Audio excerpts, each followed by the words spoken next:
The first kick landed square in the old man's ribs, sending him sprawling onto the cold, wet pavement. The scent of garbage filled his nostrils as he clutched his side. Coughing. Laughter erupted around him. Harsh and grating. A circle of black leather and heavy boots closed in, towering over his frail, wiry frame. The flickering glow of the street lamp illuminated their sneering faces. Their tattooed arms crossed over thick chests. "What's the matter, old man? You too weak to stand," sneered a burly biker with a skull emblem on his vest. He took a swig from a dented beer can and tossed the rest of its contents onto the man's head. The old man shivered, his ragged coat offering little protection against the chill of the night. He had been through a lot in his 70-some years. But this, the humiliation, the pain, cut deeper than the hunger he had learned to endure.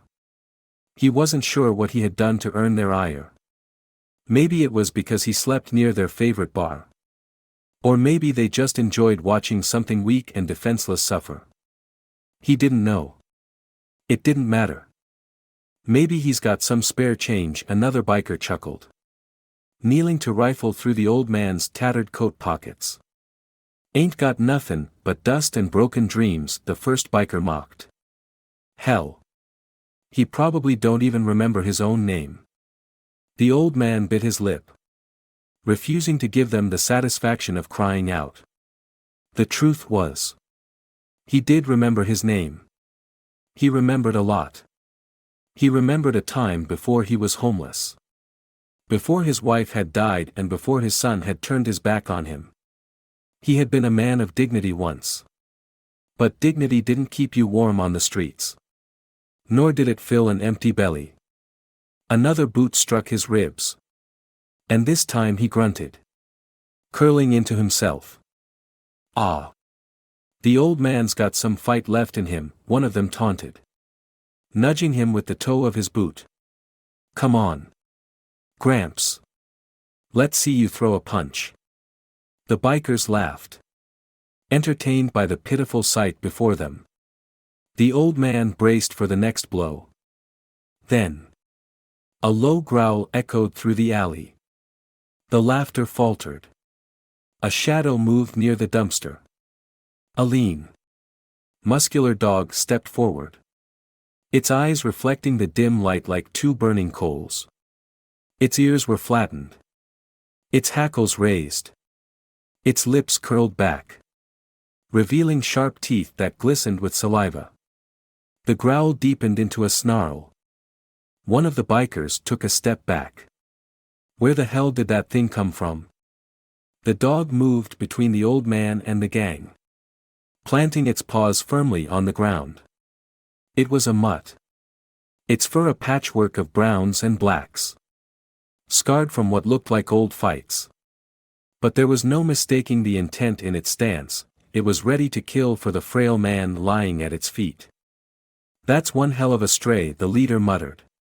He nudged the biker who had been kicking the old man. "Go on. Get rid of it." The biker hesitated. The dog let out a vicious bark that echoed through the alley, startling them all. It wasn't just a warning, it was a promise. The old man struggled to sit up, his ribs screaming in protest. He placed a hand on the dog's back. He didn't know where it had come from. But in that moment, he felt something he hadn't in years: protection. The dog remained still, muscles coiled like a spring, eyes locked onto the men who had tormented the old man. The bikers exchanged glances. It was one thing to rough up a defenseless old man, it was another to face down a snarling, unpredictable animal that looked ready to rip out their throats. "Screw this," one of them muttered, stepping back. "It ain't worth it." The leader clenched his jaw, weighing his options. Then, with a scoff, he spit onto the ground. "Fine. Let the old bastard keep his ugly mutt. Not like he'll live much longer anyway." With that, They turned and disappeared into the night. Their laughter fading with their footsteps.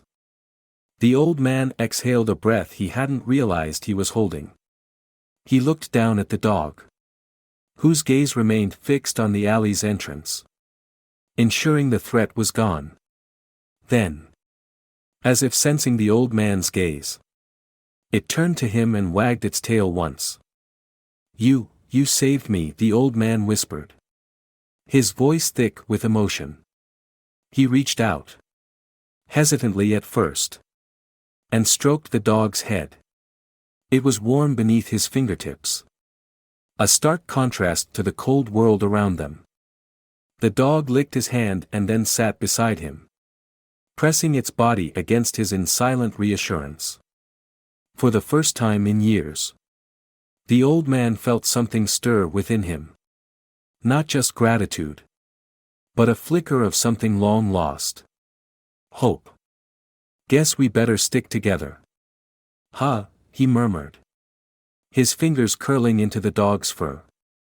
The dog leaned against him in response. And for the first time in a long time, the old man smiled.